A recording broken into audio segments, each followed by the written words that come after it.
করছে না এই হাইকে ভাই হাই ওখানে দেখো এরপর ধরে ভাল্লুকের ছবি তুলেছি কিন্তু টিপবে না বাস দেখো পানি খেয়ে আপু হয় করতে না এই পুরো জায়গাটা পুরো ভাল্লুকেরই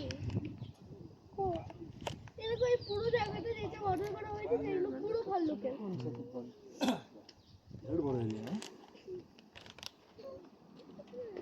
हाय कति केजी छ लाई अब है आज से भालू देखे रियल में।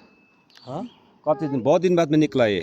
हाँ इतना बड़ा है अभी मैंने ना देखा था। हाँ हाँ, सच में लकी है और आप लोग लगे ये भीतर देखो इतना बड़ा जंगल कहीं घुमा रहेगा सो के रहेगा तो हम लोग देखो बड़ा এর মধ্যে ভাল্লুক আছে চাইলো মে এর কেন নি মিয়া देखो देखो मजा ले भाई। ভাল্লুক তো জায়গা नीचे कोई होगा ऐसा दिख रहा है। और ना এটা হলো मजा लो भाई। ভাল্লুক আল্লাহ আমি কোনোদিন এমন দেখিনি আল্লাহ खाने के लिए কার্টুনে দেখি এমন বলো হাই वो आदमी बोला